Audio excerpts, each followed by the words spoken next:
Aju Alex എന്ന ചെകുത്താനെ യൂട്യൂബറെ police arrest ചെയ്തു. എന്തിനു അറസ്റ്റ് ചെയ്തു? അയാൾക്ക് തോന്നിയ അഭിപ്രായം അയാൾ സോഷ്യൽ മീഡിയയിൽ കൂടി വിളിച്ചു പറഞ്ഞതാണ്. അല്ലാതെ അയാൾ ഒരു ക്രിമിനലൊന്നും അല്ലല്ലോ. അയാൾ ആരുടെയും പോക്കറ്റ് അടിച്ചിട്ടില്ല, പിടിച്ചുപറി നടത്തിയിട്ടില്ല, ബാങ്ക് നടത്തിയിട്ടില്ല. പിന്നെ എന്തിനയാളെ പോയി അറസ്റ്റ് ചെയ്തു?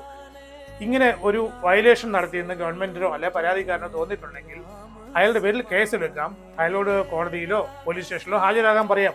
അതല്ലാതെ അയാൾ ഒരു ഫ്യൂജിറ്റീവ് ഒന്നും അല്ലല്ലോ. അയാളെ ഓടിച്ചിട്ട് പിടിക്കാൻ വേണ്ടിയിട്ട് പിന്നെ അയാളുടെ എന്തൊക്കെയോ സാമഗ്രികളൊക്കെ പോലീസ് കസ്റ്റഡിയിൽ എടുക്കുന്നത് എന്തിന്? അയാളുണ്ടാക്കുന്ന വീഡിയോകൾ പബ്ലിക്കായിട്ട് ഷെയർ ചെയ്യുന്നുണ്ട്.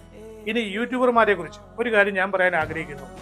അവർ വീട്ടിൽ പമ്മിയിരിക്കുന്നവരല്ല. അവരുടെ അഭിപ്രായം പബ്ലിക്കിനോട് തുറന്നു പറയാൻ ആഗ്രഹിക്കുന്നവരാണ്. അവർക്കൊരു ഫോൺ നമ്പർ ഉണ്ട്, അവർക്ക് ഇമെയിൽ ഐ ഡി ഉണ്ട്. ഇതൊക്കെ വെച്ച് അവരെ ട്രേസ് ചെയ്യാൻ പറ്റും. അല്ലാതെ അവർ മുങ്ങി നടക്കുന്നവരല്ല. പിന്നെ എന്തിനാണ് അവരെ ഇങ്ങനെ ചേസ് ചെയ്യുന്നത്? പിന്നെ മോഹൻലാൽ അവിടെ പോയത്, ഞാൻ പറയുന്നു, ശക്തമായി പറയുന്നു, അയാൾ അവിടെ പോയി കാണിച്ച ഷോ തന്നെയാണ്. ആ പട്ടാള വേഷം ഇട്ടുകൊണ്ട് അവിടെ പോയിട്ട് കുറെ പട്ടാള